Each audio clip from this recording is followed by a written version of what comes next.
পুরস্কার পেতে তো সবসময় ভালো লাগে, কারণ মনে হয় যে একটা ভালো কাজের স্বীকৃতি পেলাম, ইন্সপায়ার করা অনেক।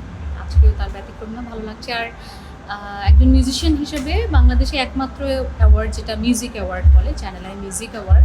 তো মিউজিশিয়ান হিসেবে অন্যান্য সব জায়গা থেকে অ্যাওয়ার্ড পেলে তো ভালো লাগে, বাট মিউজিক অ্যাওয়ার্ডটা পেলে বেশি ভালো লাগে। কিন্তু এখানে অনেক ধরনের কপিরাইট ইস্যুস আছে, কারণ শিল্পীরা আমরা যারা সিনেমার গান করি বা বিভিন্ন অডিও কোম্পানির গান করি, আগে এই ব্যাপারগুলো সিনক্রোনাইজ ছিল না ব্যাপারগুলো। এখন তো সবাই সবার কপিরাইট করে নিয়েছে, গানগুলো কোথাও বাজলে সেগুলো রাইটস দিতে হয়, অনেক সময় ক্লেমের জন্য বন্ধ করে দেয়।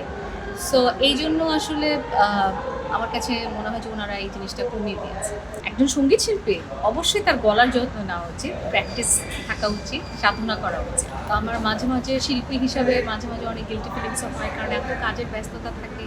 কারণ শিল্পী গলার যত্ন নেওয়ার তো জরুরি, কিন্তু এত কাজের ব্যস্ততায় মাঝে মাঝে শরীরের যত্নটাই আগে করতে হয়, কারণ টায়ার্ড হয়ে যায়, অনেক ক্লান্ত হয়ে যায়। তো ওই সময় দেখা যায় অনেক রাত করে ফিরেছি, সকালে উঠতে কষ্ট হয়।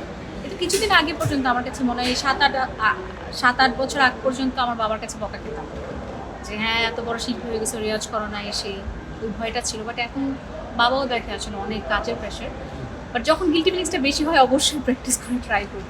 না, চটুল গান এখন যে জনপ্রিয় হচ্ছে তা কিন্তু না।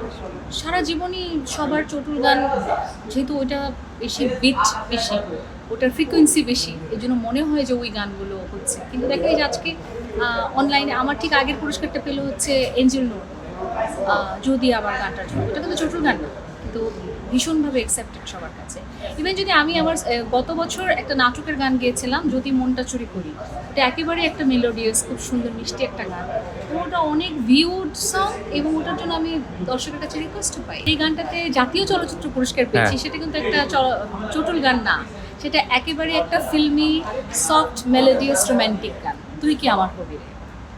সো এখানে বোঝা যায় যে আসলে যেটা মানুষ ভালোবাসবে বা যেই গানটা আসলে মানে একটা পর্যায়ে যাবে, সেটা চটুলও হতে পারে, সেটা মেলোডিয়াসও হতে পারে।